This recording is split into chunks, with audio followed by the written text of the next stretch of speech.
Mr. President, are you close to a trade deal? Canada as you meet the new Prime Minister, sir. Do you think this man will cut into rates tomorrow?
Instead of running through cables, but I don't know.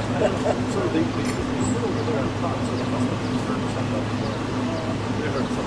where do you want me to put it?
Fotograf, du musst weiter nach rechts gehen.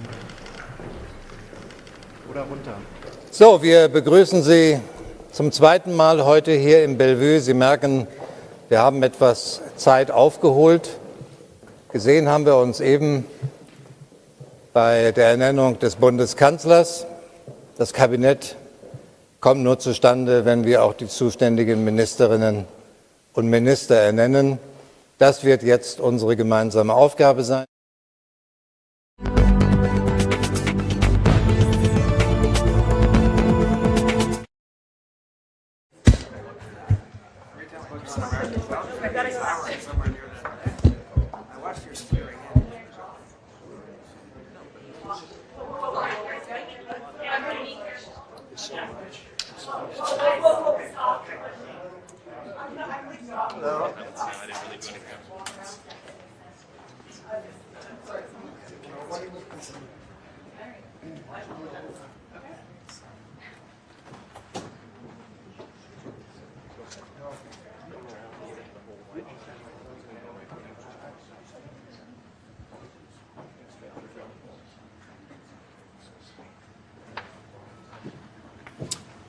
Thank you very much, everybody. It's a great honor to have Prime Minister Mark Carney with us. As you know, just a few days ago, he won a very big election in Canada. And I think I was probably the greatest thing that happened to him, but I can't take vote credit. His party was losing by a lot, and he ended up winning. So I really want to congratulate him. It was probably one of the greatest comebacks in the history of politics, maybe even greater than mine. You know. But I want to just congratulate you. That was a great election, actually. We were watching it with interest, and I think Canada chose a very talented person, a very good person, because we spoke before the election quite a few times. And it's an honor to have you at the White House and the Oval Office. And you see the new and improved Oval Office as it becomes more and more beautiful with love. You know, we handle it with great love and 24-karat gold. That always helps, too. Right? But it's been a lot of fun. We're going over some of the beautiful pictures that were stored in the vaults that were for many, many years, in some cases over 100 years. They were stored in vaults of the great presidents, or almost great presidents, all having a reason for being up, every one of them. So it's very interesting. But I just want to congratulate you, and ran a really great race. I watched the debate. I thought you were excellent. And I think we have a lot of things in common. We have some tough points to go over, and that'll be fine. We're going to also be discussing Ukraine, Russia, the war, because Mark wants it ended as quickly as I do. I think it has to end. We had some very good news last night. The Houthis have announced that they are not, or they've announced to us at least, that they don't want to fight anymore. They just don't want to fight.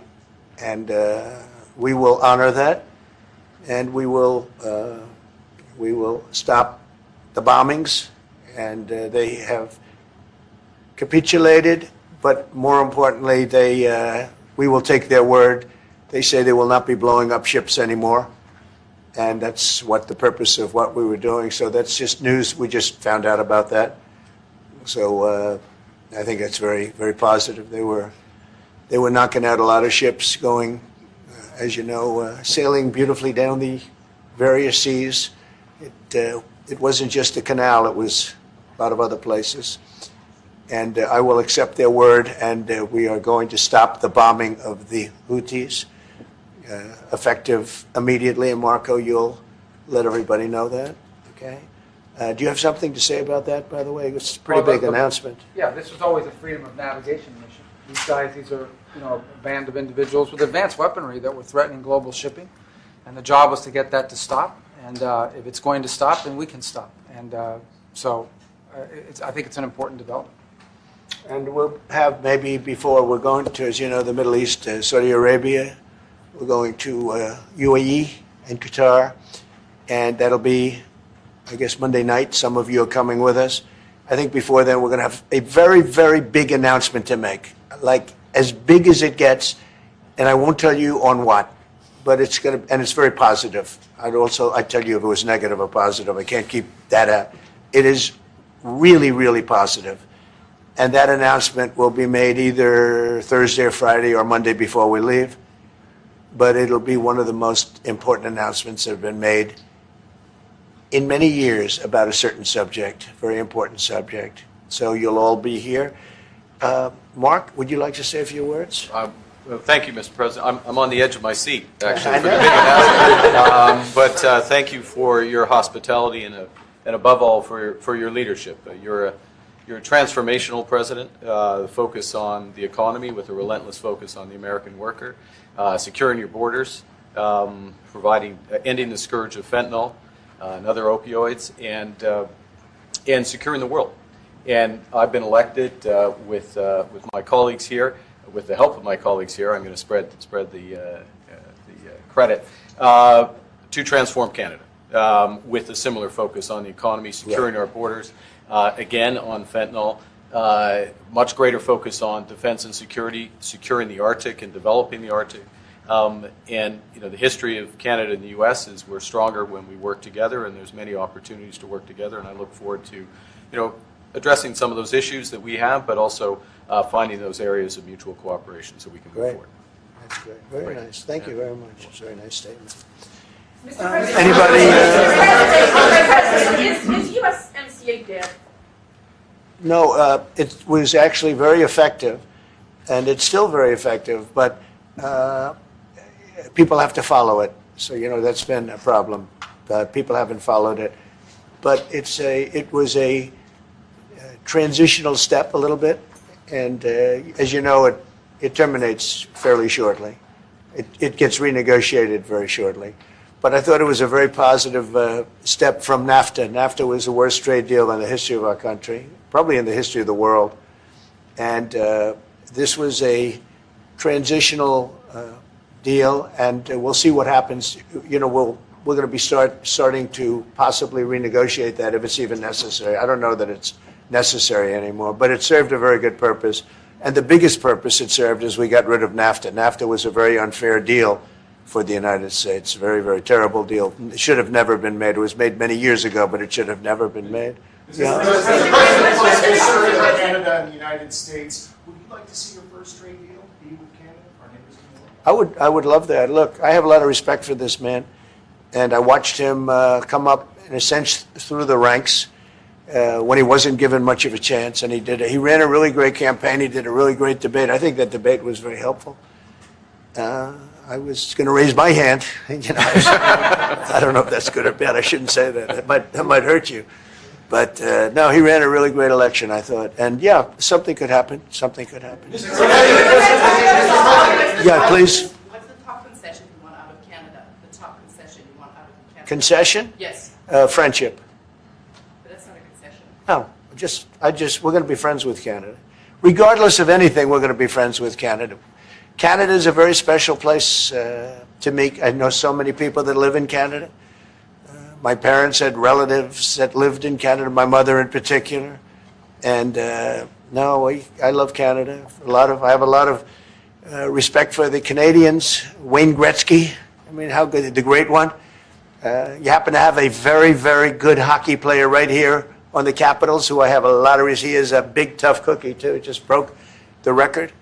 And he's a great guy. And, we had the team here, and I got to know a lot of the players. But now, Canada is a very special place. Yeah, please. Mr. President, Mr. Prime Minister, I'd like to get your response to this too. Mr. President, you have said that Canada should become the 51st state. Yeah.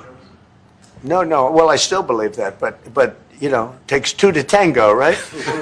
But no, I do. I mean, I believe it would be a massive tax cut for the Canadian citizens. You get free military, you get tremendous medical cares and other things. There would be a lot of advantages, but it would be a massive tax cut.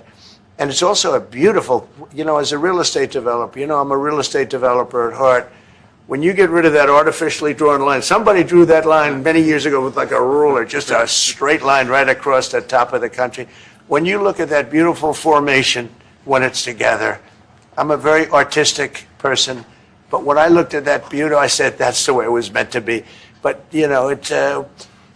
I do feel it's much better for Canada. But we're not going to be discussing that unless somebody wants to discuss it.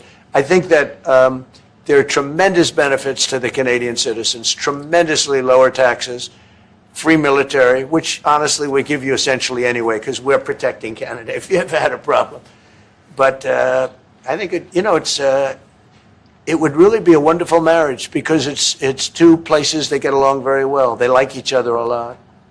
Well, if I may, as you know from real estate, there are some places that are never for sale. That's true. We're sitting in one right now, Buckingham Palace that you visited as well. That's true. And having met with the owners of Canada over the course of the campaign last several months, it's not for sale, won't be for sale ever. But the opportunity is in the partnership and what we can build together. And we have done that in the past. And part of that, as the President just said, is with respect to our own security. And my government is committed for a step change in our investment in Canadian security and our partnership, and I'll say this as well, that the President has revitalized international security, revitalized NATO, and us playing our full weight in NATO, and that will be part of it. And they have, I must say, Canada is stepping up the military participation because Mark knew, they were low and now they're stepping it up, and that's a very important thing. But never say never. Never say never. What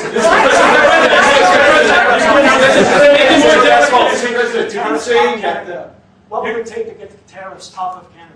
Well, we'll be talking about different things. Like, we want to protect our automobile business, and so does Mark. But we want to make the automobiles, and we want to, we have a tremendous abundance of energy, more than any country. We have, just in Alaska alone, Anwar has been reopened now. Anwar is probably the largest find anywhere in the world. They say it's larger than Saudi Arabia. I don't know, but it's a lot. But we have tremendous amounts of energy. Other countries don't. We're both lucky in that way. They have energy. We have energy. We have more than we can ever use and more than we could ever sell, actually, and you have the same thing. So we're two countries that are very lucky. If you look at China, they don't have that. It's a big disadvantage. Other countries, most countries don't have. Most countries don't have that. So Canada and us, we have a lot of advantages over other places. When you consider what Mr. Carney just said, that Canada is not for sale, does this make the discussion a little more difficult to start on? No, not at all. No, not at all. No, time will tell. It's only time. But I say never. I've had many, many things that were not doable, and they ended up being doable, and only doable in a very friendly way. But if it's to everybody's benefit, Canada loves us and we love Canada. That's, I think, the number one thing that's important. But we'll see. I mean, over time, we'll see what happens. China. I was hoping you could clarify something. Earlier this morning in Capitol Hill, Secretary Bessent said that there have been no negotiations yet with China. You have said something different. They want to meet, and they're doing no business right now. And those ships are turning around in the Pacific Ocean. Big turn. Those are big ships. Those ships take about 10 miles to turn. And, we lost $1 trillion to China on trade because of an incompetent president that we had who preceded me, grossly incompetent. You're finding it out more and more now. And by not trading, we're losing nothing. So we're saving $1 trillion. It's a lot. But they want to negotiate, and they want to have a meeting, and we'll be meeting with them at the right time. But you haven't met with them yet. I have not met with them, no, of course. You would know if I met. I'd tell you. They want to meet, but, we are right now, look, they're suffering greatly. Their economy is suffering greatly because they're not doing trade with the U.S., and they made most of their money off the U.S. Don't kid yourself. They don't make the money off other countries like this. And we had a trade imbalance. We had a deficit, or they had a surplus, another way of saying it, of more than $1 trillion. Think of it, more than $1 trillion. And because of 145%, that's the only reason, but because of they have now 145% tariff, there's no trading. You can't trade with 145%. We are, therefore, making, in a certain way, I guess, $1.1 trillion. In other words, we're not losing $1.1 trillion. Our deficit is much better. When I started, I say we were losing billions of dollars a day on trade. That's rapidly turning around. We looked at numbers this morning.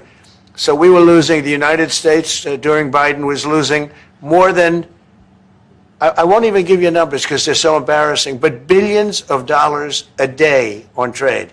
Those numbers are rapidly turning between the tariffs. Don't forget, we're now getting 25% on cars, 25% on aluminum, 25% on steel, and maybe more importantly, massive numbers of companies are moving into the United States.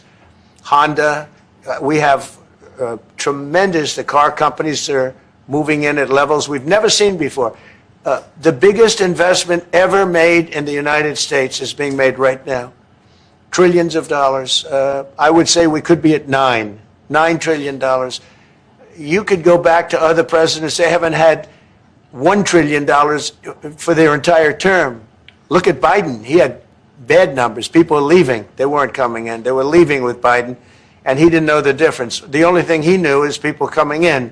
You know who they were? Illegal immigrants, okay, from prisons, from mental institutions, from all sorts of places that weren't good, from gangs, from Venezuela. They were coming in and they were criminals and murderers, 11,888 people that murdered, and at least half of them murdered more than one person. This is what Biden led into our country. I'm bringing in big companies. We have Apple is investing $500 billion. We have Jensen, as you know, is going to be 500 biggest chip maker, or chip thinker, I call him. He's really a thinker more than a maker. But we also have the maker, Mr. Wei. I get to know them all in the last, it was a cram course. But they're all moving into America because of the tariffs. And I don't think people have appreciated it. Some people do. Some of the smart people do. So we have more money coming in. It's really an amazing thing. We have more money being invested in the United States now than at any time ever before in our history, and it's not even close. And I think the real number could be 9 or 10 trillion. We don't know everybody that's doing it. We have many. I just heard about a plant that's being built right now, a very, very top-of-the-line company, and they didn't come to the White House. They're just doing it because they're making it, because if they build here, there are no tariffs. And this is the big market. This is the market. That sets us apart from it. This is the market where everyone wants to be. Now, if I didn't come here and do this, all of a sudden we wouldn't be the market where everyone wants to be. So we're able to do it in time. But we're going to have a great announcement. And I'm not necessarily saying it's on trade. Going to the beginning, we're going to have a great announcement over the next few days, an announcement that will be so incredible, so positive. And I'm not saying, I don't want you to think it's necessarily on trade. Just to finish, we also have a situation, because everyone says, when are you going to sign deals? We don't have to sign deals. We could sign 25 deals right now, Howard, if we wanted. We don't have to sign deals. They have to sign deals with us. They want a piece of our market. We don't want a piece of their market. We don't care about their market. They want a piece of our market. So we can just sit down, and I'll do this at some point over the next 2 weeks, and I'll sit with Howard and Scott and with our great vice president, who has done a really good job. We have some good news to report on a lot of fronts. But JD will be there, and Marco, and we're going to sit down, and we're going to put very fair numbers down, and we're going to say, here's what this country, what we want, and congratulations, we have a deal. And they'll either say, great, and they'll start shopping, or they'll say, not good, we're not going to do it. I said, that's okay, you don't have to shop. Now, we may think, well, they have a right, that maybe we were a little bit wrong, so we'll adjust it. And then you people will say, oh, it's so chaotic. No, we're flexible. But we'll sit down, and we'll, at some point, in some cases, we'll sign some deals. It's much less important than what I'm talking about. For the most part, we're just going to put down a number and say, this is what you're going to pay to shop. And it's going to be a very fair number. It'll be a low number. We're not looking to hurt countries. We want to help countries. We want to be friendly with countries. But you keep writing about deals. When are we going to sign? When? It's very simple. We're going to say, in some cases, we want you to open up your country. In some cases, we want you to drop your tariffs. I mean, India, as an example, is one of the highest tariffs in the world. We're not going to put up with that. And they've agreed already to drop it. They'll drop it to nothing. They've already agreed. They would have never done that for anybody else but me. So we're going to put down some numbers, and we're going to say our country is open for business. And they're going to come in, and they're going to pay for the privilege of being able to shop in the United States of America. It's very simple. It's very simple. So I wish they'd keep, stop asking, how many deals are you signing this week? Because one day we'll come and we'll give you 100 deals. And they don't have to sign. All they have to do is say, oh, we'll start sending our ships right now to pick up whatever we want or to bring whatever we want. It's very, very simple. And I think my people haven't made it clear. We will sign some deals, but much bigger than that is we're going to put down the price that people are going to have to pay to shop in the United States. Think of us as a super luxury store, a store that has the goods. You're going to come and you're going to pay a price, and we're going to give you a very good price. We're going to make very good deals, and in some cases we'll adjust. But that's where it is. And we've been ripped off by everybody for 50 years, and we're just not going to do that anymore. We can't do that. And we can't let any country do that to us. We're just not going to do it anymore. Can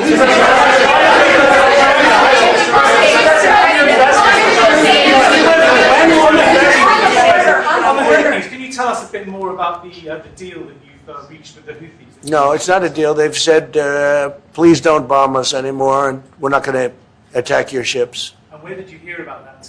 It doesn't matter where I hear it. The very good source, I could tell you. Very, very good source. Would you say, Marco? I would say pretty good, right, JD? A very good source. No,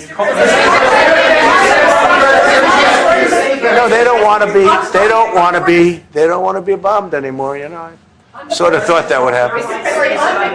No, behind you, please. Clarifying something you said on USMCA. Is the U.S. prepared to walk away from that pact? From what pact? USMCA. No. It's fine. It's there. It's good. We use it for certain things. It's there. We have the USMCA is a good deal for everybody. I won't say this about Mark, but I didn't like his predecessor. I didn't like a person that worked for. She was terrible, actually. She was a terrible person. And she really hurt that deal very badly because she tried to take advantage of the deal and she didn't get away with it. You know what I'm talking about. But we had a bad relationship having to do with the fact that we disagreed with the way they viewed the deal, and we ended it. We ended that relationship pretty much. The USMCA is great for all countries. It's good for all countries. We do have a negotiation coming up over the next year or so to adjust it or terminate it. Mr. President, I'll say a word on USMCA if I may, Mr. President.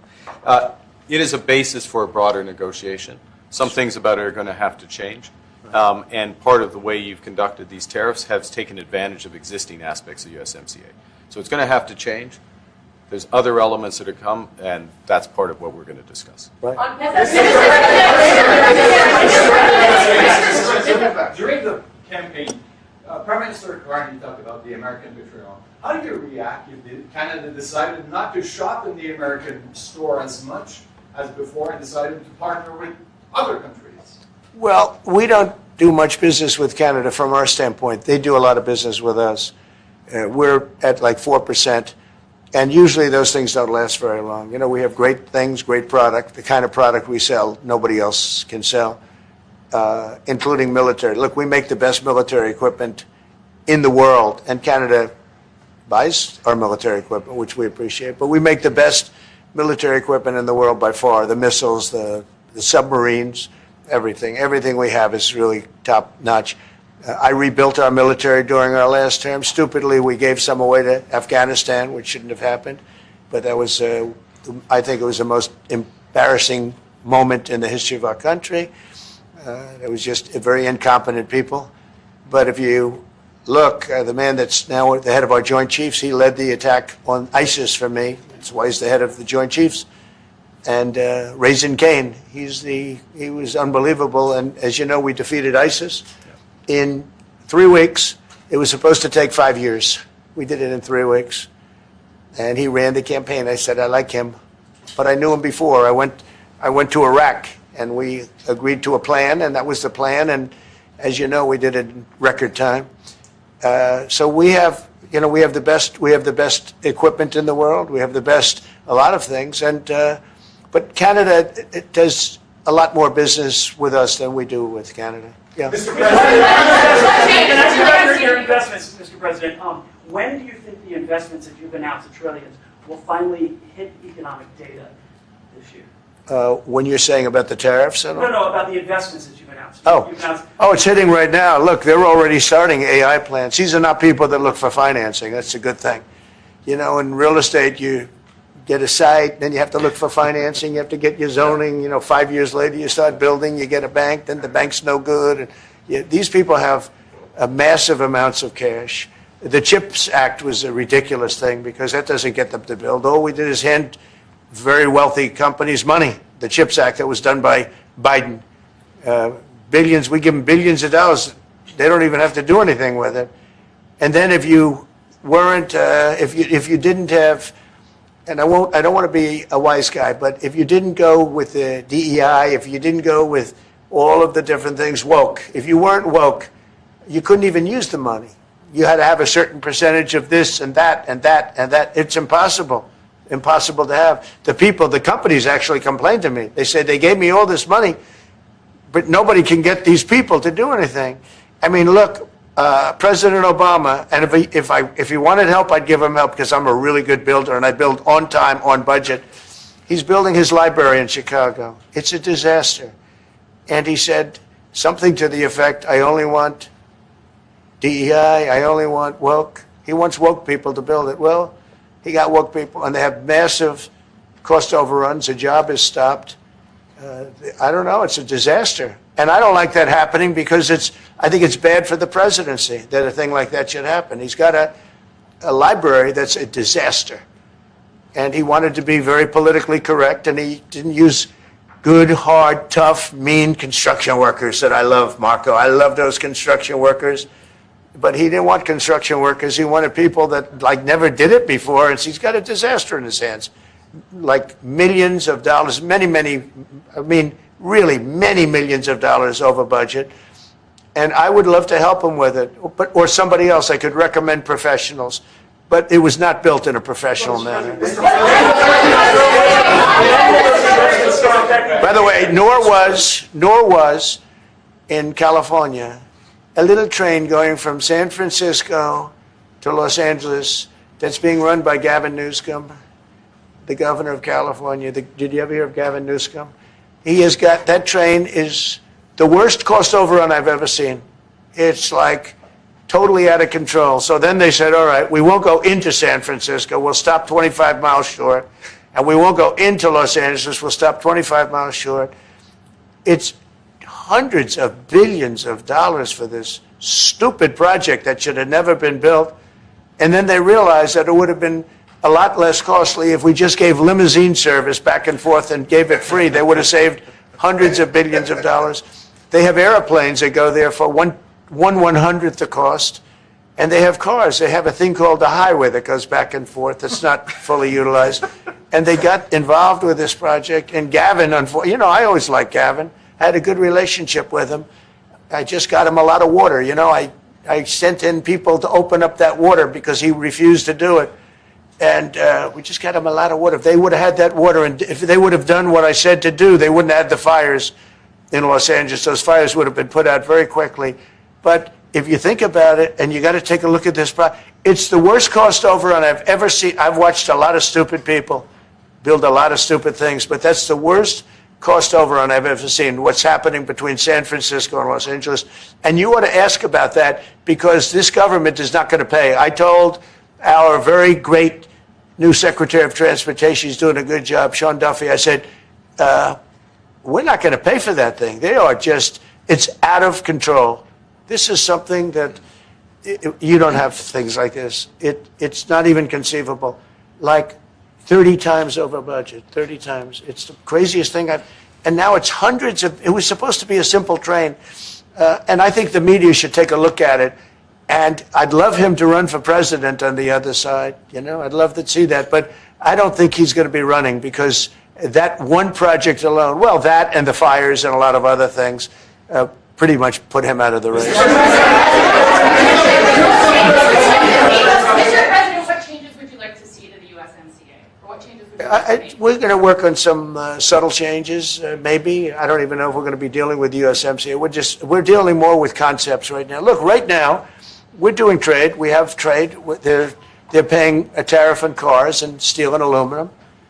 And I think we have a baseline of 10% or something like that for the tariffs. But we're getting along very well. Right now, going no further, but we have an agreement. We did something with even parts. You want to discuss that, Howard, with respect to Canada, which helps Canada out? Sure. So we've made an arrangement with the car companies that 15% of their USMCA parts are included, and then 15% of foreign parts from the manufactured suggested retail price are not tariffed to help domestic manufacturing really thrive. So it gave them a chance to be able to build their car parts factories if they're going to. A lot of these companies already have factories, and what they have to do is just fill them out. But they're able to build them in the United States, so we gave them a pretty substantial period of time. Just to clarify, Mr. President, is there anything the Prime Minister can say to you today to change your mind on tariffing Canada? Tariffing cars? Tariffing Canada. Is there anything he could say to you in the course of your meetings with him today that would get you to lift tariffs on Canada? No. Why not? Just the way it is. What's the first state? Yeah. If Canadians don't want it, would you respect that? Sure, I would. But this is not necessarily a one-day deal. This is over a period of time they have to make that decision. Yes, go ahead. Yeah, if I may. Respectfully, Canadians' view on this is not going to change on the 51st state. Secondly, we are the largest client of the United States in the totality of all the goods. So we are the largest client of the United States. We have a tremendous auto sector between the two of us, and the changes that made have been helpful. 50% of a car that comes from Canada is American. That's not like anywhere else in the world. And to your question about is there one thing? No, this is a bigger discussion. There are much bigger forces involved, and this will take some time and some discussions, and that's why we're here, to have those discussions, and that is represented by who's sitting around the table. See, the conflict is, and this is very friendly. We're not. This is not going to be like we had another little blow up with somebody else. That was a much different. This is a very friendly conversation, but we want to make our own cars. We don't really want cars from Canada, and we put tariffs on cars from Canada, and at a certain point, it won't make economic sense for Canada to build those cars. And we don't want steel from Canada because we're making our own steel, and we're having massive steel plants being built right now as we speak. We really don't want Canadian steel, and we don't want Canadian aluminum and various other things because we want to be able to do it ourselves. And we, because of past thinking of people, we have a tremendous deficit with Canada. In other words, they have a surplus with us. And there's no reason for us to be subsidizing Canada. Canada's a place that will have to be able to take care of itself economically. I assume they can. I will tell you that Trudeau, when I spoke to him, I used to call him Governor Trudeau. I think that probably didn't help his election. But when I spoke to him, I said, so why are we taking your cars? Why are we taking we want to make them ourselves. I mean, I said, and if the price of your cars went up, or if we put a tariff on your cars of 25%, what would that mean to you? He said, that would mean the end of Canada. He actually said that to me. And I said, that's a strange answer, but I understand his answer. But no, I mean, it's hard to justify subsidizing Canada to the tune of maybe $200 billion a year. We protect Canada militarily, and we always will. We're going to, that's not a money thing. But we always will. But, it's not fair. But why are we subsidizing Canada $200 billion a year, or whatever the number might be? It's a very substantial number. And it's hard for the American taxpayer to say, gee whiz, we love doing that. Thank you very much. We're going to have a very substantial. Thank you. Thank you very much. Why don't you know? Why did you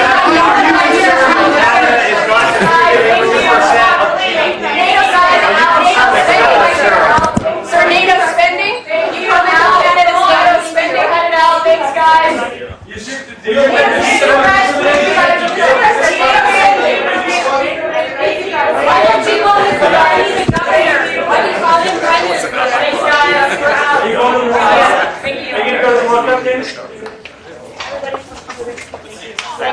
I'm just waiting for my pen. Thank you. Sorry. Thank you. Thank you.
mal ein Podest kurz stellen? Ja, ganz kurz, nur ganz schnell. Aber du bist schon drauf. Was? Du bist ja schon drauf. Du bist schon live. Wie oft habe ich das gemacht?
Dann jetzt.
ein bisschen Preis. Also wir wollen die ersten. Weißt du, hier wollen wir es noch wieder. Das ist so alt.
Ich bin kleiner.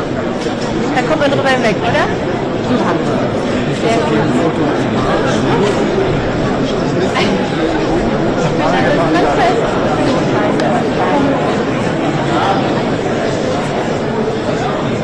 Olli, stehe ich so hier drunten in deiner Achse? Ja, absolut. Siehst du mich so? Natürlich sehe ich.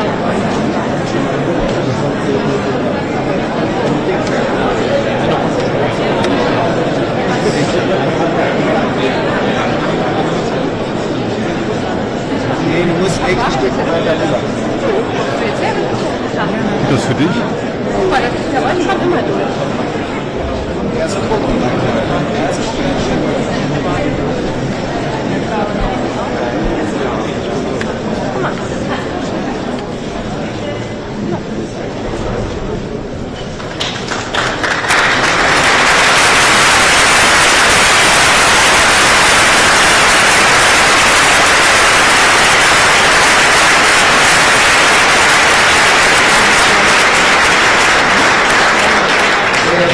Bundeskanzler, sehr geehrter Bundesminister Frey, lieber Wolfgang, liebe Staatsministerinnen und Staatsminister, künftige, bisherige, lieber Herr Schütze, liebe Kolleginnen und Kollegen, meine Damen und Herren.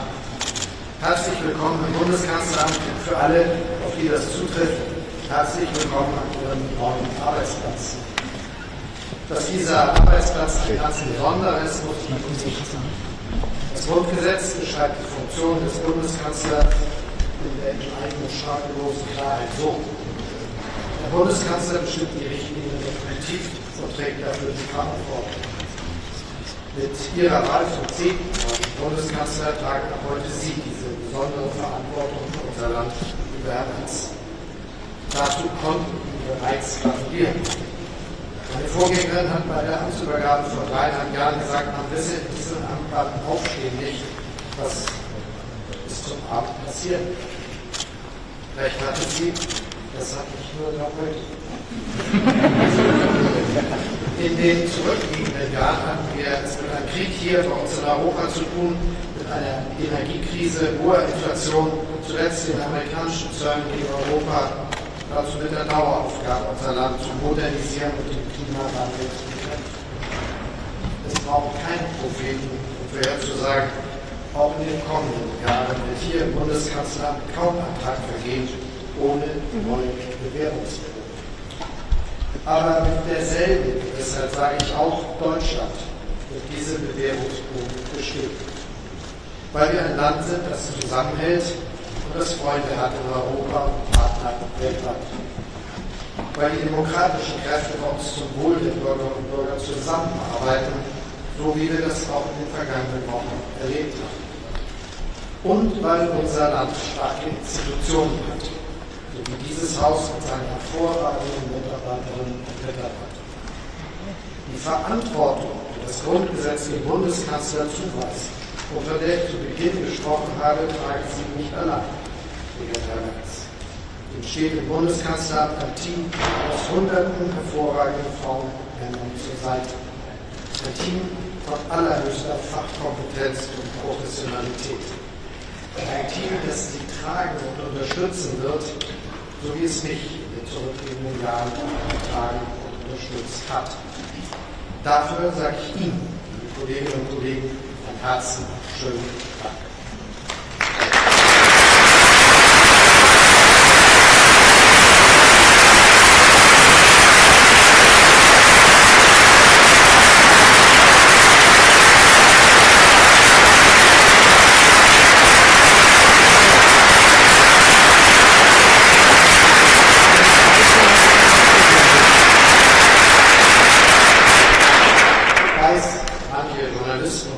Haben diese hanseatisch knappe Dankesformel so zu einer Art Scholzschen Markenzeichen erhoben.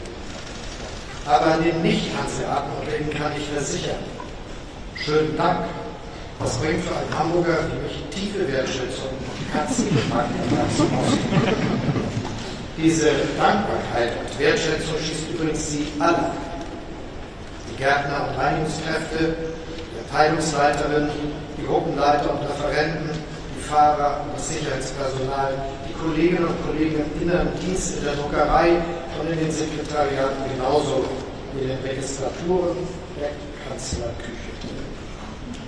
Mit ihrer Arbeit, ihrer Kollegialität und ihrem ganz persönlichen Einsatz tragen Sie tagtäglich dazu bei, dass ich meinem Nachfolger heute voller Überzeugung sagen kann, Sie, lieber Herr Merz, übernehmen ein hervorragend aufgestelltes Haus, krisenerprobt, unerschrocken und zupassend.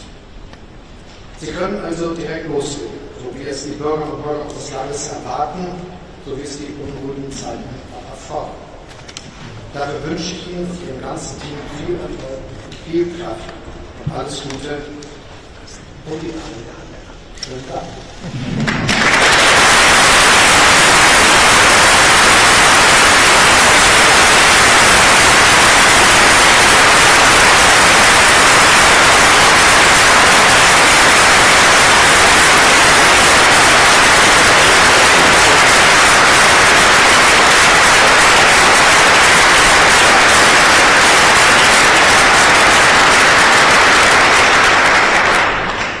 Sehr geehrter Herr Bundeskanzler, lieber Herr Scholz, sehr geehrter Bundesminister Schmidt, sehr geehrte Staatsministerinnen und Staatsminister, meine Damen und Herren, und wenn ich das jetzt schon so sagen darf, liebe Kolleginnen und Kollegen hier im deutschen Bundeskanzleramt.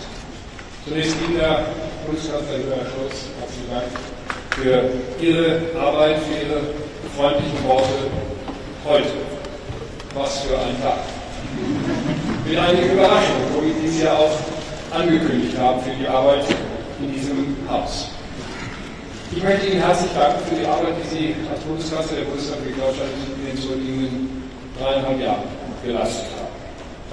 Und Sie sind ja auch schon einige Zeit länger in der Bundespolitik gewesen. Sie waren insgesamt 6 Jahre Bundesminister. Sie waren 7 weitere Jahre erster Bürgermeister Ihrer Heimatstadt Hamburg. Und das sind nur einige wenige Stationen Ihrer politischen Arbeit und Ihres politischen Lebens, das Sie in den Dienst unseres Landes gestellt haben.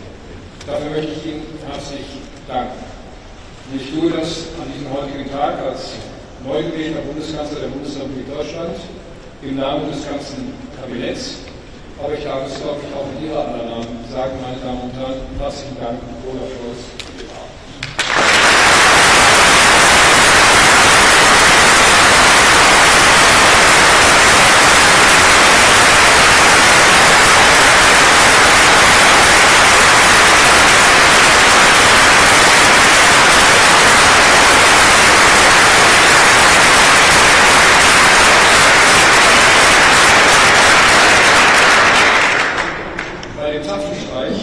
Gestern Abend zu Ihren Ehren ist bereits das Buch zitiert worden, das Sie im Jahr 2017 geschrieben haben, ein Buch mit dem Titel Hoffnungsland. Sie haben in diesem Buch das Wort Zeitenwende schon benutzt. Nicht ahnend, wie sich dieses Wort einmal in den politischen Sprachgebrauch unseres Landes, aber auch in den politischen Sprachgebrauch der ganzen Welt einfindet. Sie kam nämlich dann erst richtig am 24. Februar 2022 mit dem Beginn und mit dem bis heute anhaltenden russischen Angriffskrieg gegen die Ukraine. Und es wird in die Geschichte der Bundesrepublik Deutschland eingehen als eine der wichtigsten, und ich will es aus meiner Sicht hier noch einmal sagen, als eine der wirklich großen Regierungserklärungen eines Bundeskanzlers der Bundesrepublik Deutschland, dass Sie an diesem Sonntagmorgen uns, nicht nur uns Abgeordneten, sondern uns, dem ganzen deutschen Volk, gesagt haben. Eben Zeitenwende. Und in dieser Zeitenwende leben wir, seitdem wir wissen, was sie für uns alle bedeutet. Sie haben Deutschland in dieser Zeit auf Kurs gehalten. Sie haben am Ende die richtigen Entscheidungen getroffen. Und auch bei anderen größeren Herausforderungen, die Sie schon zu Beginn Ihrer Amtszeit, ganz am Anfang, zu bewältigen, zum Teil übernommen haben. Wenn ich nur an die Corona-Krise denke, haben Sie die richtigen Entscheidungen getroffen. Und ich kann es sagen, weil ich jedenfalls in diesen Entscheidungen als Oppositionsführer im Deutschen Bundestag Ihnen zugestimmt habe. Und wir haben in dieser Zeit gezeigt, dass trotz der Unterschiede zwischen Regierung und Opposition gemeinsame Entscheidungen möglich sind. Auch wir beide haben uns in diesem Haus vielfältig ausgetauscht miteinander. Nicht immer unter den Augen der Öffentlichkeit, aber immer sehr offen und voller Vertrauen.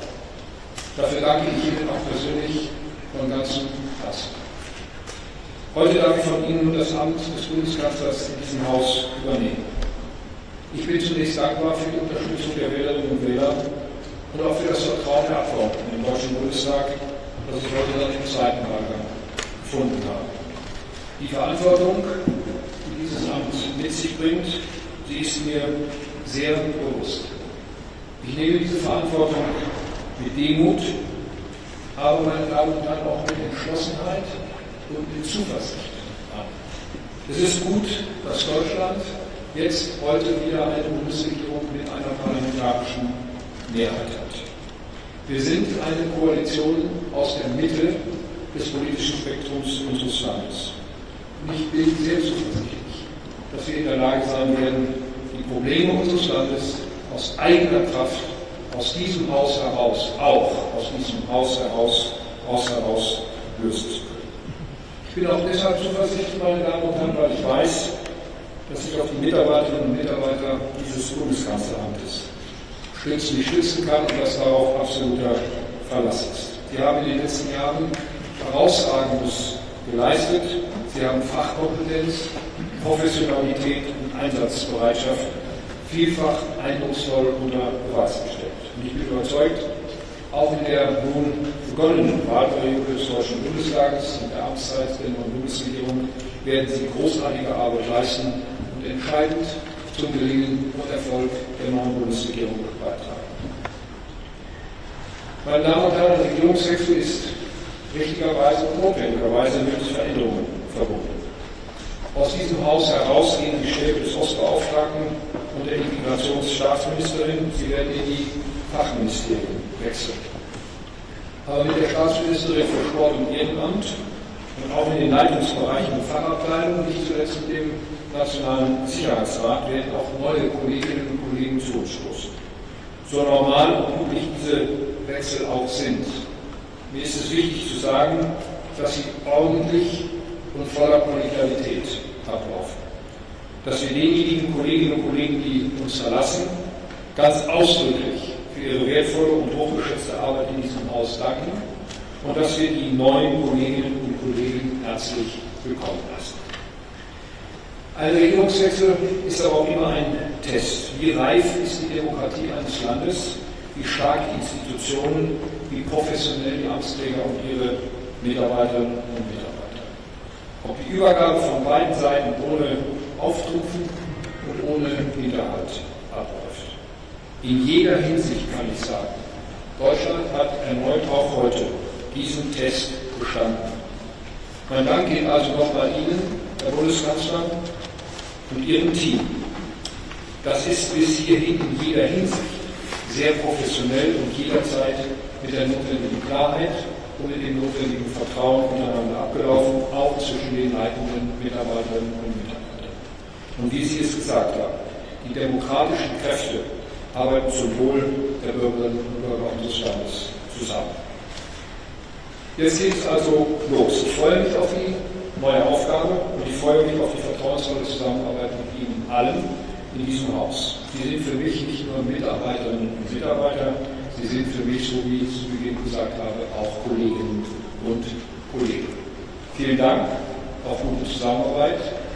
Und lieber Herr Scholz, die sich, ich finde, richtigerweise entschlossen haben, die direkt gewähltes Mandat, direkt errungenes Mandat im Deutschen Bundestag auch auszuüben in dieser Wahlperiode, freue ich mich auf die Zusammenarbeit im Deutschen Bundestag mit Ihnen.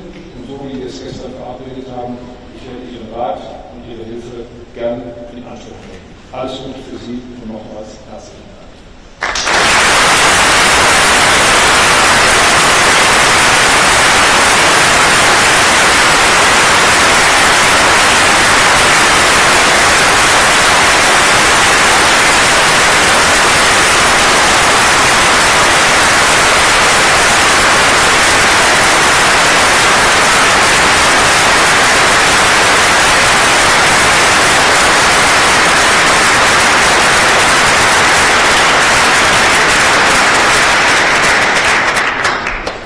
Sehr geehrter Herr Bundeskanzler, verehrter Herr Scholz, verehrter Herr Merz, sehr geehrte Bundesminister für besondere Aufgaben, Chef des Bundeskanzleramtes, verehrter Wolfgang Schmidt, verehrter Herr Frey, liebe Kolleginnen und Kollegen, von denen so viele heute zu dieser Amtsübergabe gekommen sind am späten Abend, sehr geehrte Damen und Herren. Rund 850 Mitarbeiterinnen und Mitarbeiter arbeiten in diesem besonderen Haus. Hier am Kapelleufer, in der Rungestraße, auf Schloss Meseberg und in Bonn. Für uns alle, für all diese Mitarbeitenden spreche ich heute zu Ihnen. Verantwortung für Deutschland. So haben Sie den Koalitionsvertrag betitelt. Damit haben Sie für die kommenden 4 Jahre deutlich gemacht, was ein großes Vorhaben. Sie wecken damit berechtigte Erwartungen der Bevölkerung an Sie. Nun stehen Sie ab heute dieser Behörde vor, dem Bundeskanzleramt. Verantwortung für Deutschland heißt damit seit heute auch Verantwortung für das Bundeskanzleramt. Daraus folgt eine Erwartung der Beschäftigten an Sie. 850 Männer und Frauen. Übrigens mehr Frauen als Männer. Das mag viel klingen, in Wahrheit sind es aber oft sehr kleine Teams, die hier arbeiten. Das sind kleine, tolle Teams, verteilt über die 7 Abteilungen und die Stäbe, die für Sie die Ohren ganz nah an den bald 16 Ministerien und an den Nachrichtendiensten haben, die Ihnen stets den aktuellen Stand der Vorhaben spiegeln, bei der Kompromissfindung helfen, indem wir sie vorbereiten. Das sind aber auch die Mitarbeiterinnen und Mitarbeiter, die sich um das Drumherum kümmern und das Haus maßgeblich prägen. Zum Beispiel die Hausgärtnerei, die die wundervollen Blumen zu Empfängen und den Leitungswald zusammenstellt. Ihre Kanzlerküche, die Sie und Ihre Gäste hervorragend versorgt. Und wir freuen uns natürlich, wenn Sie auch mal in der Kantine vorbeischauen. Die Druckerei und der Mediendienst, die auch zu den unüblichsten Arbeitszeiten Einsatz zeigen. Das gleiche gilt für die Fahrbereitschaft und die Vorzimmer. Dieses Haus wird es Ihnen danken. Wir werden es Ihnen danken, wenn Sie sich gut um uns kümmern.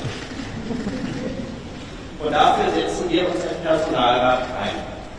2/3 stehen heute hier, 10 von 15. Wir freuen uns auf den Austausch mit Ihnen, Chef PK.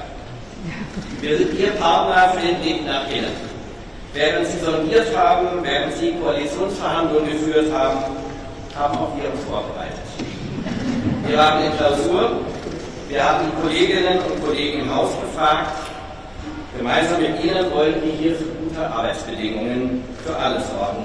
Für Frauen und Männer, für den einfachen bis zum höheren Dienst. Und das müssen wir. Wir bieten uns an als konstruktive Mitstreiterinnen und Mitstreiter. Wir arbeiten für das gleiche Ziel, für gute Arbeitsplätze hier im Kanzleramt. Und wir versprechen, hier kritischer Begleiter zu sein. Wenn Streit nötig ist, dann streiten wir. Und nun im Namen aller Kolleginnen und Kollegen, wir verabschieden uns heute von Ihnen, Bundeskanzler Scholz und Bundesminister Schmidt. Sie haben gut 3,5 Jahre dieses Amt geprägt. Wir danken Ihnen für die gemeinsame Zeit, Ihren Tatendrang und Ihren bedingungslosen Einsatz für unser Land, der uns alle hier im Haus dazu inspiriert hat, immer noch ein bisschen mehr zu geben. Herr Bundeskanzler, Ihr Regierungssprecher, da vorne steht er, hat Sie gerade erst als ernst, gewissenhaft und nüchtern beschrieben. Ich habe Sie in der MPK erlebt, als einen kundigen, stets tief in der Materie stehenden und umsichtigen Moderator und Vertreter der Bundesinteressen. Ihr Tonlaut war wertschätzend und Sie haben Humor gezeigt. Ich erinnere eine MPK, als nachts um 2 Uhr ungefähr ein Ministerpräsident bat, Herr Bundeskanzler, könnten Sie bitte ein wenig lauter sprechen? Sie entgegneten trocken, könnte ich, mache ich nur meistens nicht. Alle im Saal haben gelacht und waren wieder etwas wacher. Und Chef PK, wir alle hier haben uns bemüht, Ihren großen Wissensdurst zu stillen. Haben Sie manches Mal erleichtert aufgeatmet, wenn nach der 4. Vorlage zu einem Thema keine Fragen mehr kamen. Alles Gute für Sie beide und Ihnen für Ihren Bereich im Namen aller Mitarbeitenden Blumen. Adieu, BK und Chef PK. Willkommen, BK und Chef PK.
No, not really.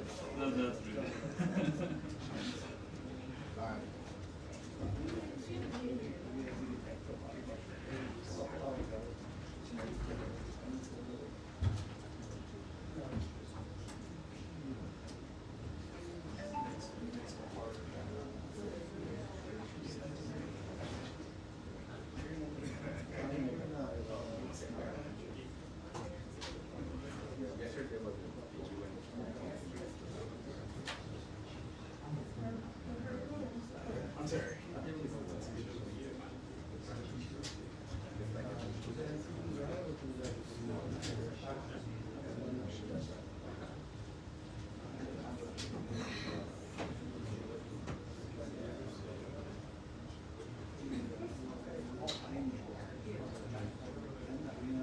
Yeah.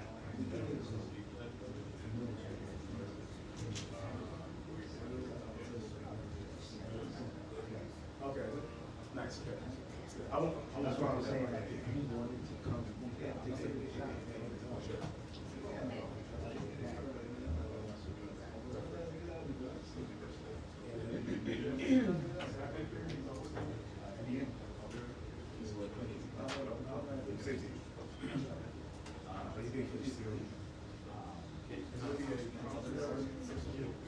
I'm not sure. I actually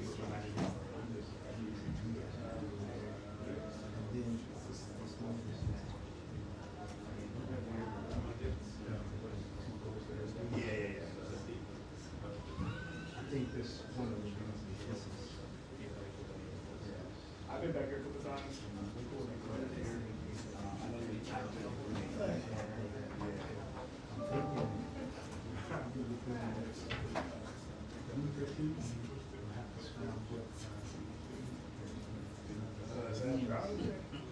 That's fine.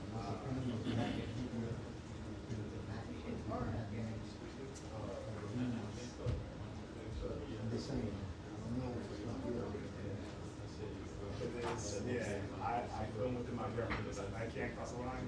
I go. Yeah, so you say that.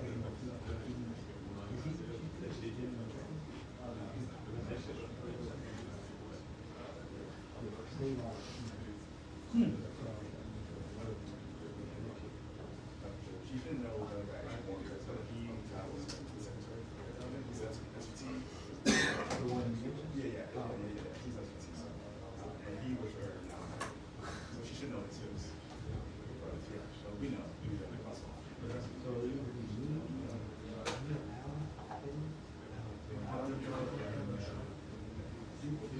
I find these things.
yeah.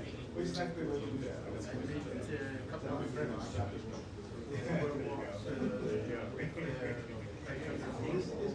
Which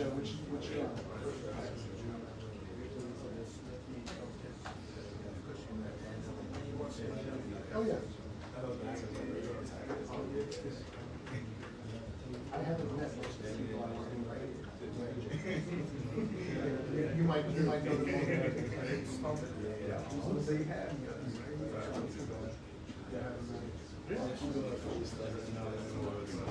I'm so separated from the office.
And his bodyguards.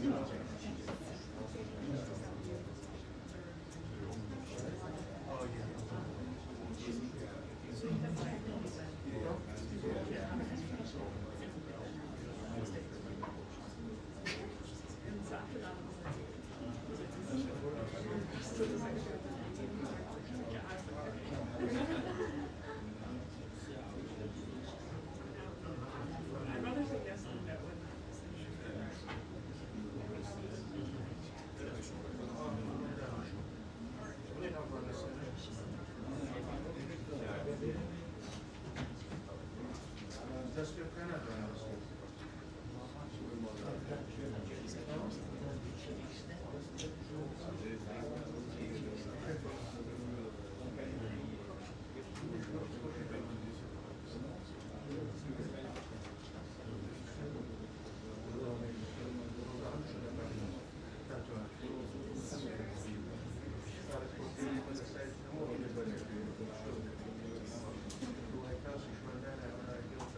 Yeah, where they fought all the communities.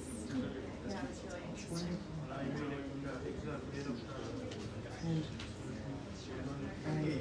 Total accident, me and him.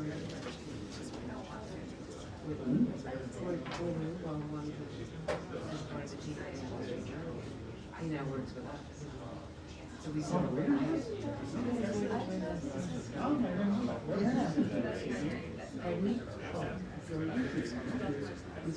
How recent? Yeah, that's it. Yeah.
Put my phones on Do Not Disturb.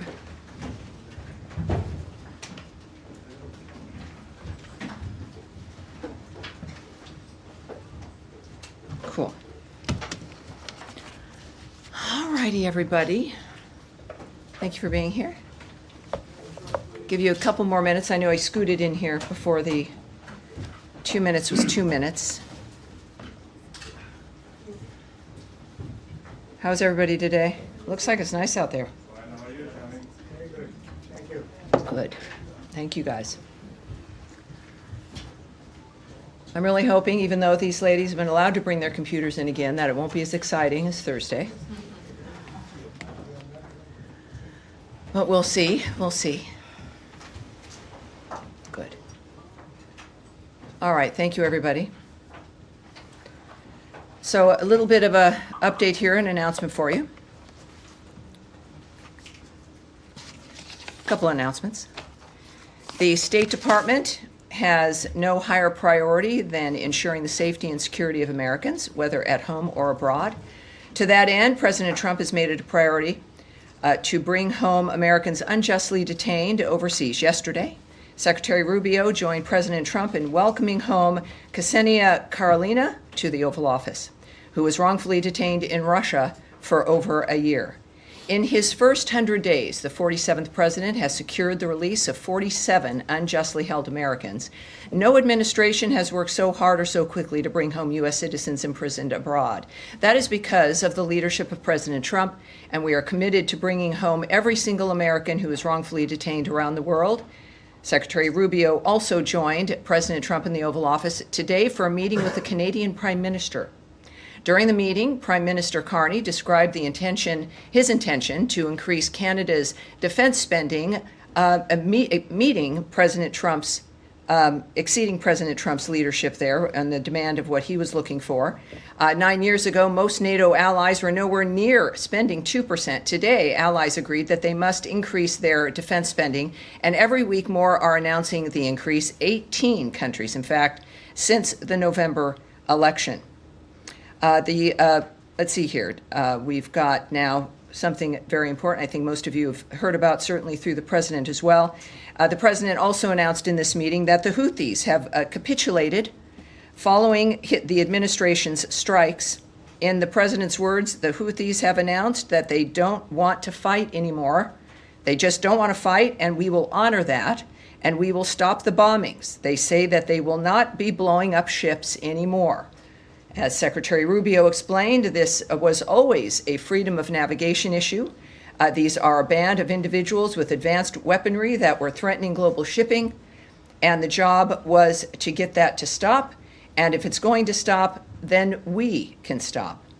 There is also something now retweeted by Ambassador Witkoff's X account, I believe, noting that following recent discussions and contacts conducted by the Sultanate of Oman with the United States and the relevant authorities in Sana'a, in the Republic of Yemen, with the aim of de-escalation, efforts have resulted in a ceasefire agreement between the two sides.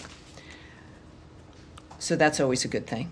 Now, in another important announcement, Secretary Rubio has decided to merge the responsibilities of the Office of the Palestinian Affairs Office fully into other sections of the United States Embassy in Jerusalem.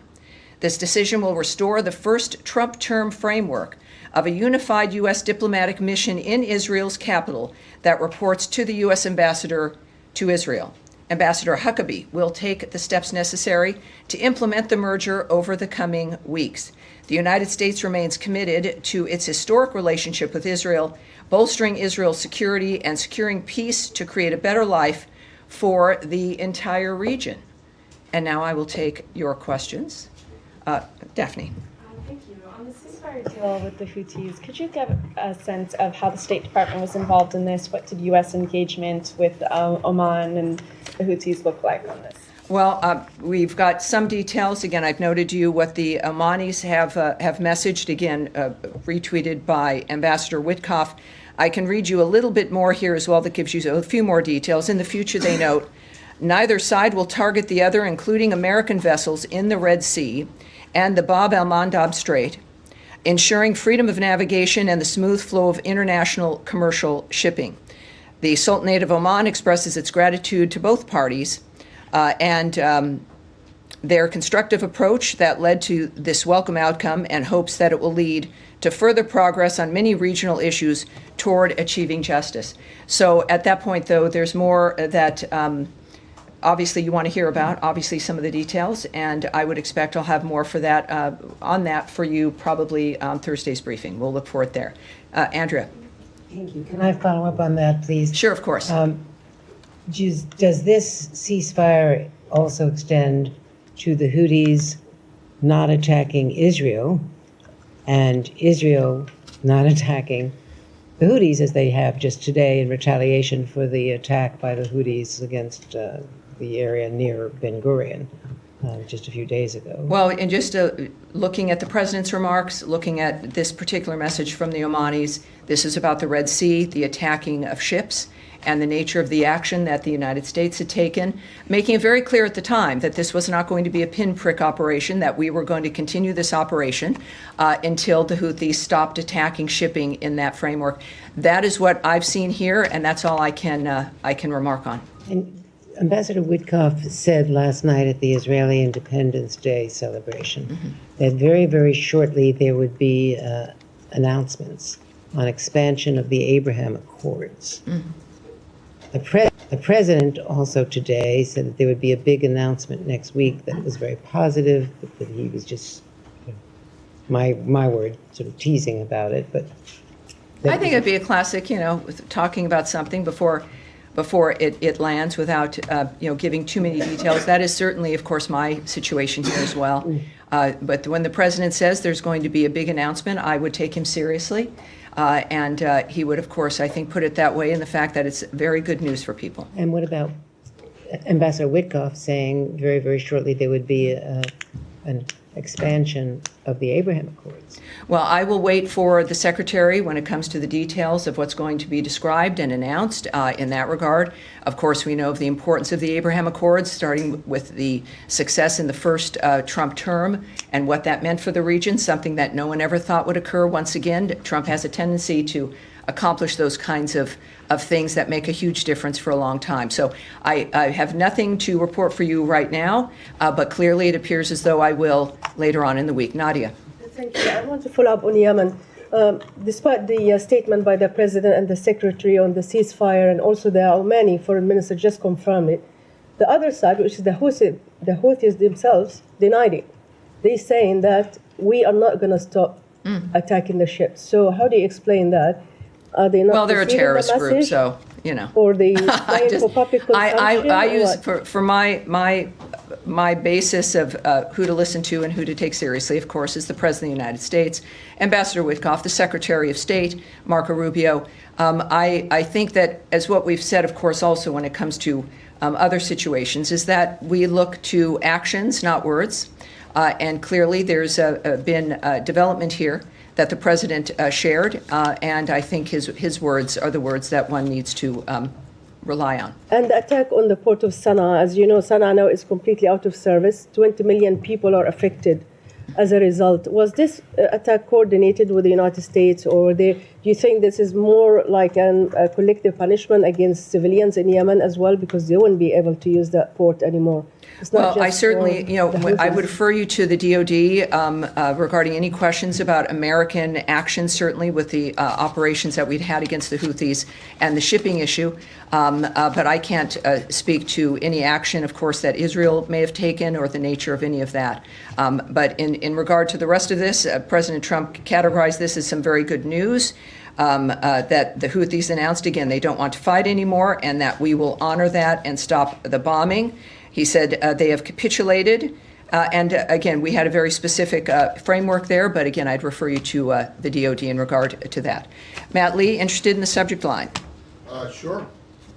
I still just don't really understand what, I mean, if the Houthis have only agreed to stop attacking American vessels, and you guys have only agreed to stop attacking Houthi targets, that does not really fall into line with what Secretary Rubio has said, which is attacks on all international shipping in the Red Sea. Well, it was that venue, it was that arena regarding the Red Sea and the shipping within that framework. I understand that, but if this is a deal that's just the U.S. and the Houthis and no one else is included, and the Houthis are still going after French ships or German ships or Israeli ships or whoever, I'm not quite sure how this is anything other than you guys just saying, okay, we won, we're leaving, but terrorism and I don't still recall going those on. lines being used. What I can say is that Secretary Rubio said this was always a freedom of navigation issue. And of course, our approach was the fact that they had struck ships hundreds of times, including our ships in that area. And this is one of the cases where we, again, a very transparent administration, a president who is speaking and will speak on what's happening, what he's planning, what we hope for, what he has heard. And I would take him at his word in that regard. Of course, Secretary Rubio was in the Oval Office at this point. I would encourage all of us, and I'm looking forward to it too, to getting more details and the nature of how it manifested. That always, of course, interests us. We have a sense here with what Ambassador Witkoff tweeted, that Oman, of course, was involved, and that there's an understanding that this is moving forward. So we will no doubt have more information, and I think we'll have our answers when we do. And then Yes, ma'am. Wait, Yeah, hold on, right. Tammy. When this moves away from the Middle East, can you just remember I asked you if there was a reaction to the German chancellor election? So when we get to Europe, or whatever, can you? Matt. Thank you. Thanks. Jillian. Off topic, if I may, because I've got to. Of course, leave I in a understand. moment. Sure. Question on China. There's going to be a vote in the House tomorrow where members are going to have to kind of decide if they want to support Republican efforts to sort of push back against Chinese Communist Party influence in U.S. academia. Does Secretary Rubio have a position on deporting these students here that are like associated? It's called the Confucius Institute. Yes. As you know. Well, I can't speak about that particular issue, but of course, Secretary Rubio has made his position clear about the kinds of individuals who are going to have their visas revoked or not renewed, involving whether or not their actions affect our foreign policy interests or are the opposite of what it is they said that they would be doing here if they engage in certain kind of behavior. So, but what we will do is see how the Secretary feels about this. And I do expect to talk with him a little bit later, but so we'll take that back and get it back to you because I know you're going to be reporting on that. But we'll do that. Also, one more, if I may. Can you tell us? There's plenty of criticism, as I'm sure you're aware of, out there. Folks who say the new dual-hatted role for the secretary is problematic. Can you tell us how he feels about being appointed National Security Advisor? Well, what I can tell you is that this is a man who accepted a job because he knew he could do it. He is here, has had tremendous success as Secretary of State. He also knows what's required there. He's in the White House a great deal. He has an excellent relationship with the president. And if the president's going to ask him to do something, the president feels also that he would be obviously a good fit, or he wouldn't have asked him to do it in an interim basis. I have found, and I can just speak to my own experience with him, that Secretary Rubio is very focused. He enjoys being here. He likes his work. I think, and most of the time, he loves his work. This is a man who's committed to wanting to make a difference in the world, and we're in a remarkable time where someone with his family background and experience, as with President Trump's, as with mine, as with many of you, maybe sometimes find ourselves surprised to be in this building and working and doing this kind of job. I find Secretary Rubio to hold that honesty about the reality of our situations really close to his heart, and I see that in his work and how he responds to people and what his goals are. So I think it's fair to say that he enjoys what he's doing, that he's grateful for the opportunities, and he's going to be, with everyone talking about, the last person who held this was Kissinger. I think what we're looking at is a new age in the 21st century, and Marco Rubio is going to, I think, have a tremendous impact. Yes. Going back to the Middle East, on this deal with the Houthis, were the Israelis informed prior to the president's announcements in the Oval Office that this understanding had been reached between the U.S. and the Houthis? I can't speak to that at this point. Okay. And then on this foundation that was teased this weekend about delivering aid to Gaza, the UN and aid community have unanimously rejected this. They say that it goes against the humanitarian principles of objectivity. Is the U.S. going to take that criticism into account as it tries to move forward on this, or is it a done deal and we should expect? Well, first of all, I'm not going to get ahead of what will be a very important announcement for those who know, speaking about the issue of getting aid into Gaza. That information will, I think, be forthcoming, certainly in a few days. So I'm not going to get ahead of the nature of what complaints might be or who is unhappy, but I have a feeling that I'll have plenty to say, as will many others, when this is formally announced. And it will be very, very good news. So we're looking forward to that. Yes, sir. Thank you, Tammy. I have two questions, if you don't mind. My first, just on the announcement you made about the Palestinian Affairs Office of merging it into other sections of the embassy. Can you just please explain what's the mindset behind that? Given that a few weeks ago also the department eliminated the position of the security coordinator in the West Bank. So is it part of minimizing contact with Palestinian Authority, Palestinian people, or restructuring? Well, this was something actually that had been established in Trump's first term. So this is not a new decision. It's not a new idea. It, in fact, restores his first term framework of a unified U.S. diplomatic mission in Israel's capital that reports to the ambassador to Israel. So this is something that was reversed by the previous administration that had already been established. Ambassador Huckabee, of course, is in charge, will be taking steps to do this. But it also is not a reflection on any outreach or commitment to outreach to the people of the West Bank or to Gaza. It really is actually very similar to what's happening here with the bureaus, with our reorganization. It is making sure that the issues that are important are all working together, right, are not segmented out, so that the interests of the embassy, very, very much like the interests of our foreign aid and other actions, can work together in the Bureau as one entity. And that was the intention of that. And again, it was established in the first term. And now this is just being restored effectively to reflect the president's vision. My second question is, today the Egyptians, some sources in Egypt said that they received a U.S. proposal for a ceasefire in Gaza. This happened a few minutes before the president himself announced that there will be good news. Can you confirm that you've delivered to the mediators any? No, I plan, can't. Yeah, I can't speak to what sources might say or to speculate or what might or might not still be negotiated. What I do like is the fact that there are a few things that might be the big good news coming up. Now, won't that be nice? So this is something that, what is this? So it's Tuesday, so we have a few days left to go. But it's going. But there is good news. I think, just like today with the news of the Houthis, that there's good news and that the work can reap dividends, as we've seen in the past with President Trump's intentions in his work. So I'm sorry, I can't answer that specifically. Yes, sir. Thank you very much. On March 8th, you ended the waiver that allowed Iraq to import electricity from Iran. But Iran continues to import electricity to Iraq. What is your comment on this?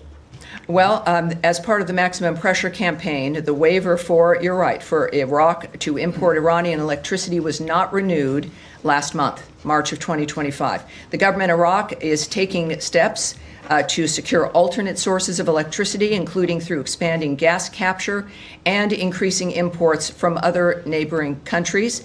Some of these efforts are directly benefiting U.S. companies, including the recent signing of memorandums of understanding with UGT Renewables and GE Vernova.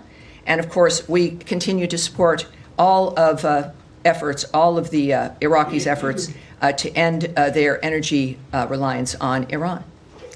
All right, yes, sir. Yes, hi, thanks, Tammy. U.S. Special Envoy for Africa, Massad Boulos, said yesterday on X that the DRC and Rwanda had submitted draft proposals ahead of a peace plan. And parallel to that, the Rwanda's foreign minister today actually told AFP that they had agreed and set out on a calendar and that there would be a meeting in the foreign ministers end of May or mid-May in Washington, and then a final, hopefully, peace agreement in June in Washington.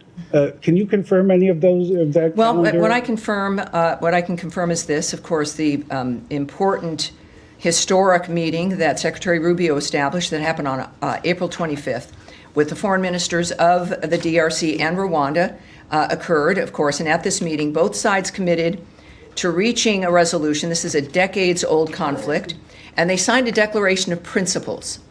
The date involved in that was May 2nd, which was a date for them to make additional outlines of what it was they were going to do to reach that principle and that goal of ending that conflict.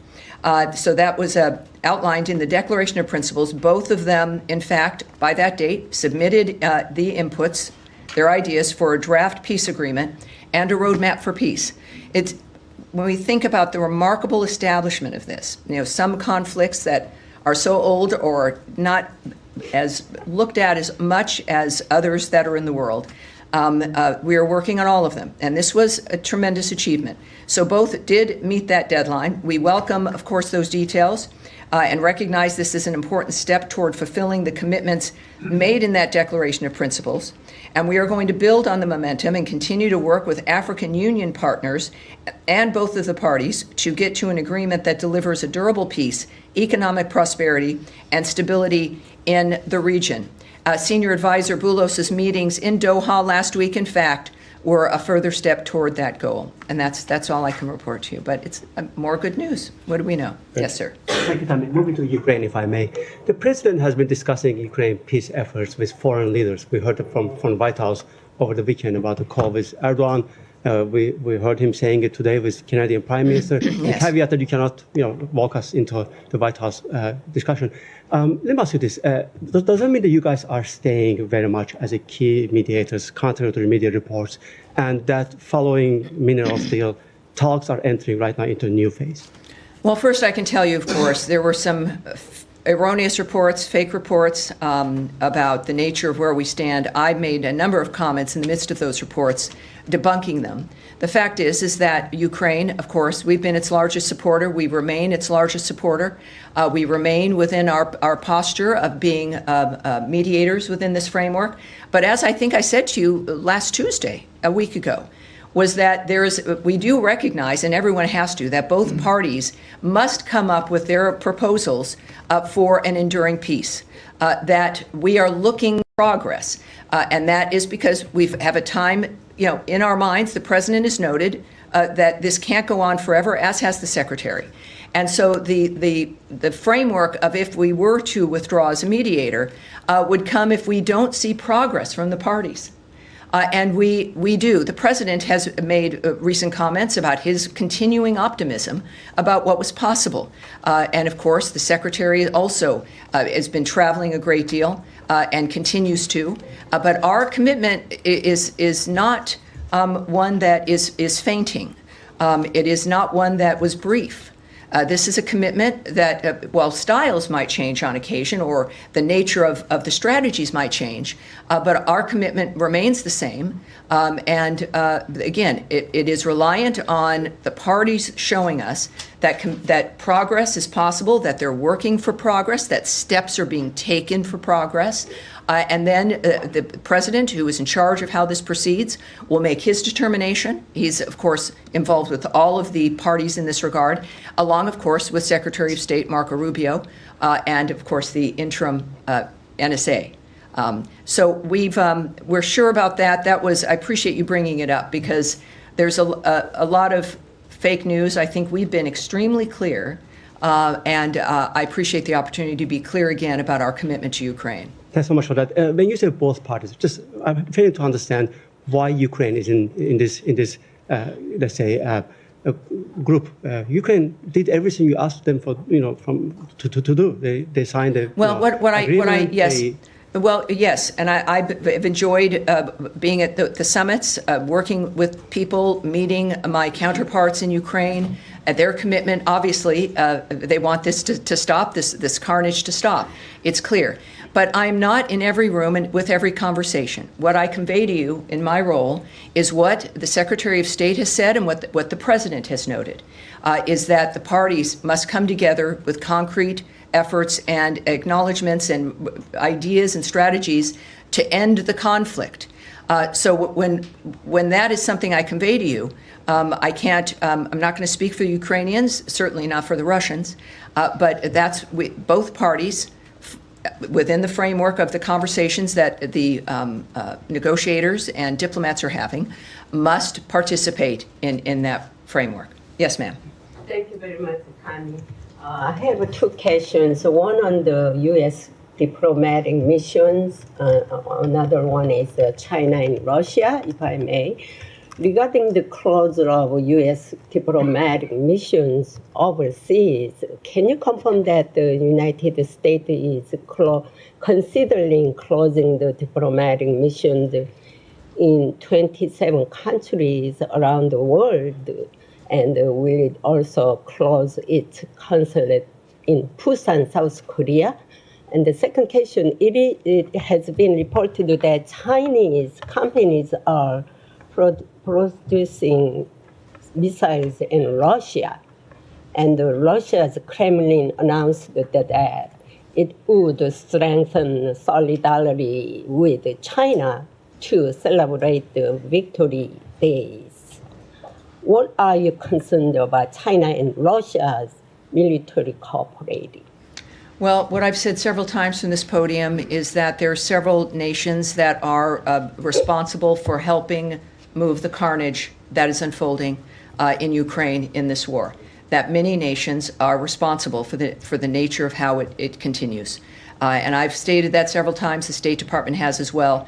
And so I'm going to leave that there. Regarding our missions and our consulates, I have nothing to report for you at this point regarding the nature of what will be transpiring, but I will ask if we can take another look at perhaps if there are announcements or any updates on that particular dynamic. We'll get back to you, certainly. Thank you. Yes, sir. Glasses. Yesterday, there was a meeting of United Nations Security Council where all the permanent and non-permanent members were there, including U.S. That meeting was on the Pakistan-India tensions, and all the members were of the view that the only way to resolve Pak-India tensions is to resolve the Kashmir issue. And I'm sorry, to do what? The Kashmir issue should be resolved. The Kashmir issue, yes, Kashmir of course. should be resolved through UN Security Council resolutions, which were adopted and approved like many decades ago. US also approved it. So just wondering if you want to say about something or any position. There's, as we know, this is a dynamic, serious issue. So I'll repeat some of what I've said before, but as you know, I'm limited here. It remains an evolving situation. We clearly are still closely involved in monitoring. We continue to urge Pakistan and India to work towards a responsible resolution that maintains long-term peace and regional stability in South Asia. We remain in touch with the governments of both countries at multiple levels. We are not watching from afar in that regard. We are engaged. We're aware of various reports that are happening in the midst of this very delicate situation. And of course, I think without being involved, certainly in the phone calls, it's comfortable to have tremendous trust in the President and in the Secretary of State when it comes to how this is unfolding. All right, yes, sir. Yeah, thank you. We'll move on. Do you confirm that there is a meeting with Iranian this Sunday? This is the first. And the second one, is there any connection between the Houthi ceasefire and your diplomatic engagement with Iran? This is the Houthi dynamic and other things that are unfolding. We have news every day, fortunately, much good news. And this has been a commitment from day one, right? From the moment and before, certainly back to his first term, what President Trump has been interested in. So while we're going to have all kinds of things that might happen at the same time, it's important to not conflate them.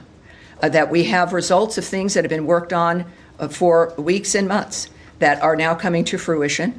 Also, the President's interest in, as an example, the aid to Gaza and his personal involvement and commitment to having that get resolved is something that does make things move faster, but everything his administration does is fast moving. So I would say that is to be cautious in the fact that we're looking at the development of things that are important but have been in the works for a long time, and are not tied to a certain development or linked to one thing or another. But you're going to have things happen at the same time when you've got a singular region, multiple issues happening, multiple negotiations, multiple efforts for ceasefires. Inevitably, things are going to happen simultaneously.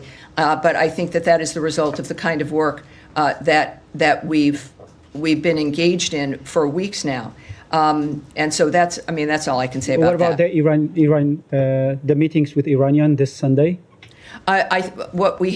We've had that question before. Certainly last week we addressed it. I have no specifics for you about what is occurring, and I can't confirm what will occur. But as soon as we do, and if we do, you will hear it right from this podium. No meetings all right, yes, sir. So far. Thank you. My colleague that I asked one of my questions, but The Trump administration released a budget blueprint on Friday. It's not a leak or a draft, it's an actual budget blueprint that they sent to Congress, and it includes massive cuts for the United Nations.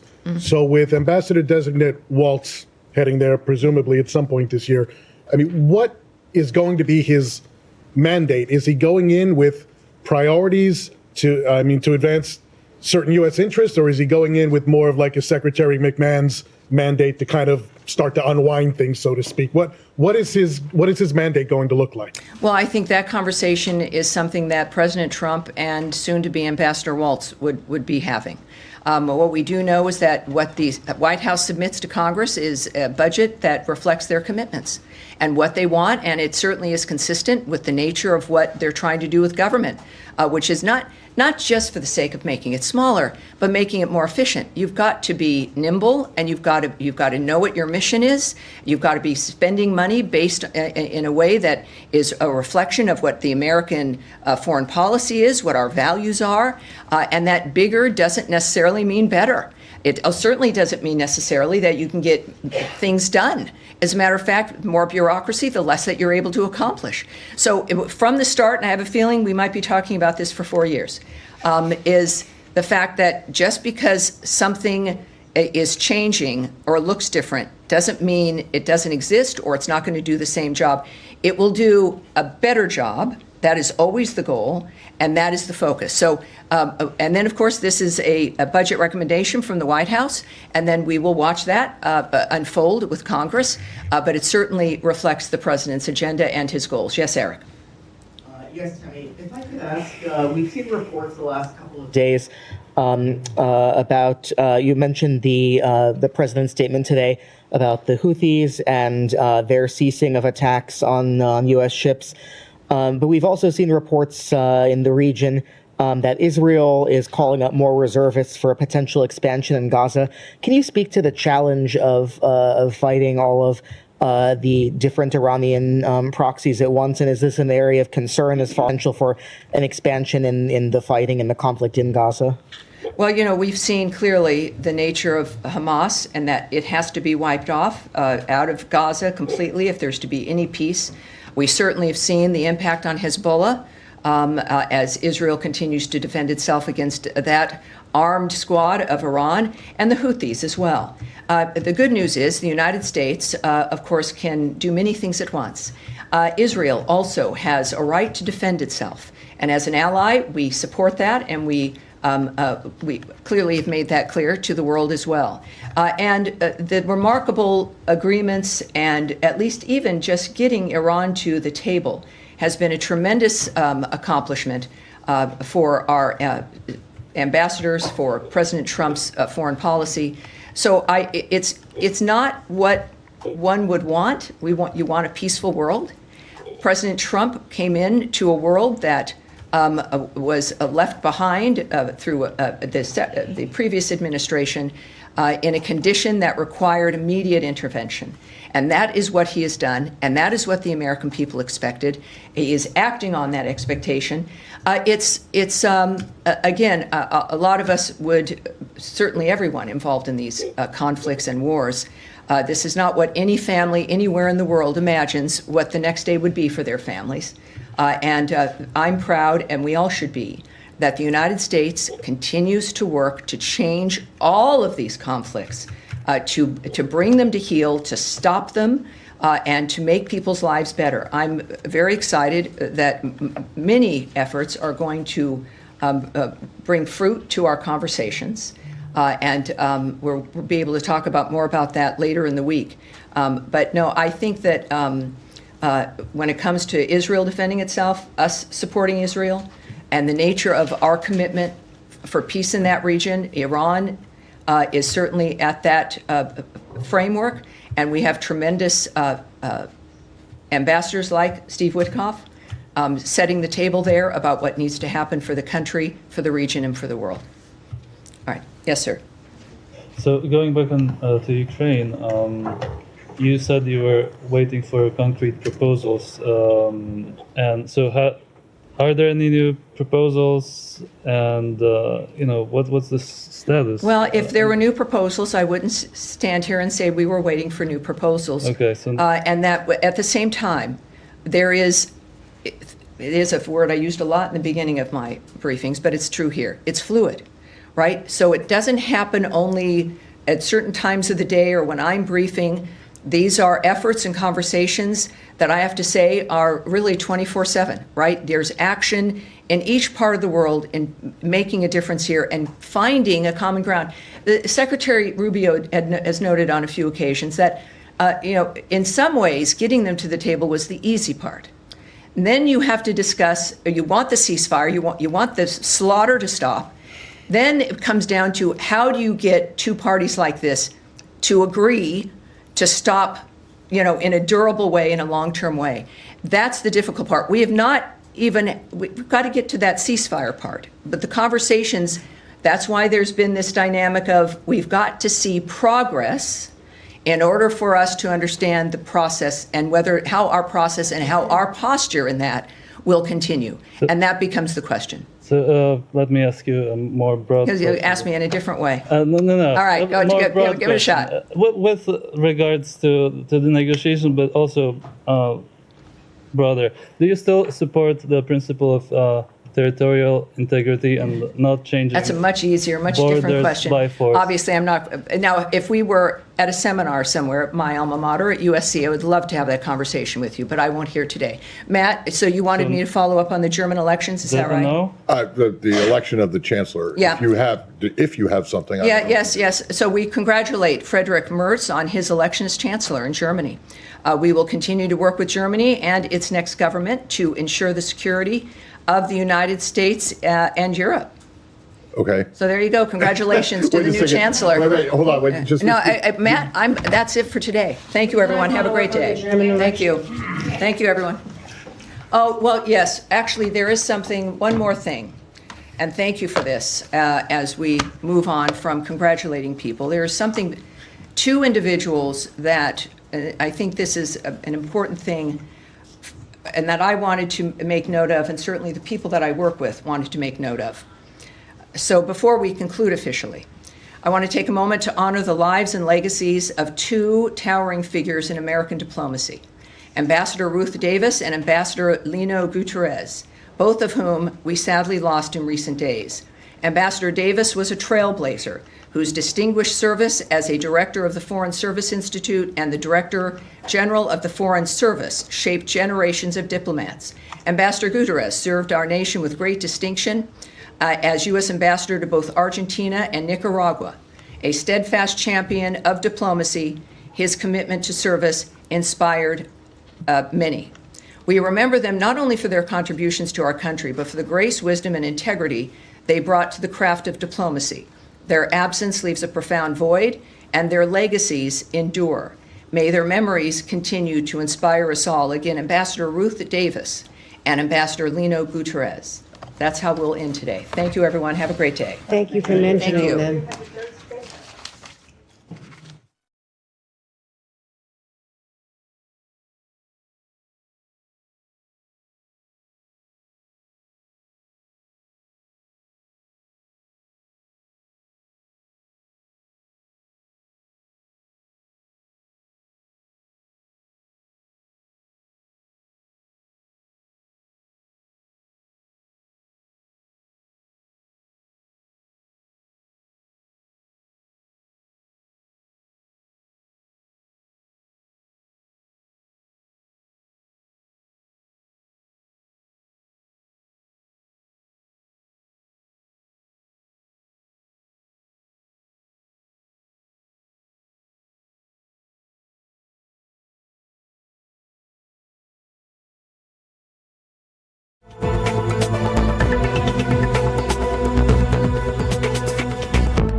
2, 3. 1, 2, 3, 4, 5, 6, 7, 8, 9, 10. This is a sound check. 1, 2, 3, 4, 5, 6, 7, 8, 9, 10. 2, 3, 4, 5, 6, 7, 8, 9, 10. Question 1, question 2. Hear me loud and clear? Yes. That's 1, 2. Media, are we good for, you guys hear the quick unit? Okay. Tu veux-tu monter le gain avec? T'es correct? Ouais, T'es là? I know, right? How about this guy, Junior? I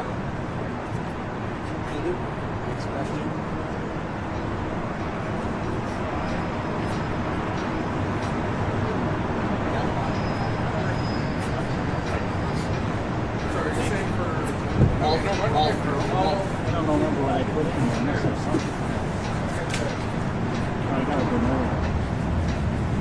1, 2, 1, 2, moderator, 1, 2, 3, 4, 5, moderator, 1, 2, 3, 4, 5, I got six. moderator, 1, 2, 3, 4, 5, 1, 2, 3, 4, 5, I will,